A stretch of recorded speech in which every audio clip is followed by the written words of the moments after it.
Hey everyone, welcome back to Toonie Talks. Today we're breaking down one of the trickiest parts of personal finance, credit cards. They're everywhere in Canada, but the truth is, if you don't understand how billing cycles, minimum payments, and interest work, you can fall into a debt trap fast. So let's go step by step. The billing cycle and statement date. Every credit card works on a billing cycle, which is usually about 30 days. At the end of that cycle, your bank sends you a statement showing everything you bought in that period, the total balance you owe, the minimum payment required, and the payment due date. Here's the golden rule.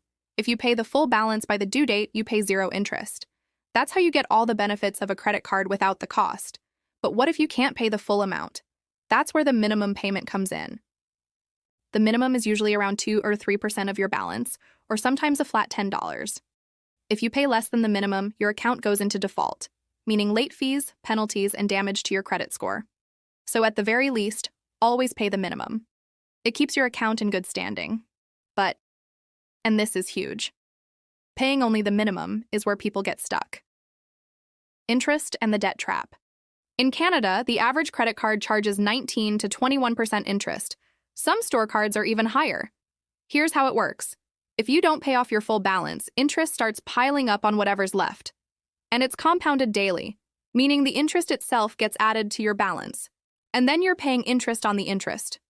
Here's an example. Let's say you owe $2,000 and only make the $40 minimum payment. At 20% interest, it could take you over 10 years to pay it off, and you'd spend thousands of dollars in interest on top of the original $2,000. That's the debt trap. The good news? You don't need to pay the full balance every time to make progress. Here's the trick. Always pay more than the minimum.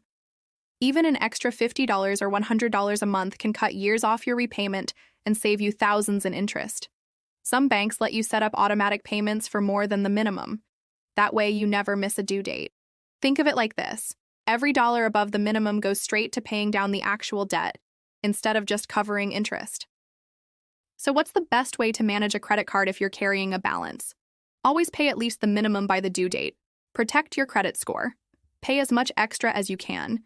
Even small amounts make a big difference. Don't add new debt while paying down the old balance. Stick to a budget, and if you can, switch to debit for everyday spending until your card is under control. And if you're really stuck, look into a balance transfer card or a line of credit with a lower interest rate. Just make sure you don't rack up new debt. Credit cards can be powerful tools. They help you build credit, earn rewards, and protect your purchases.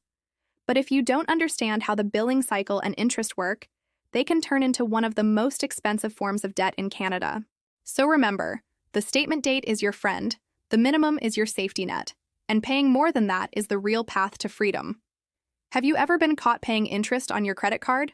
Drop a comment below, and don't forget to subscribe for more Canadian money tips every week here on Toonie Talks.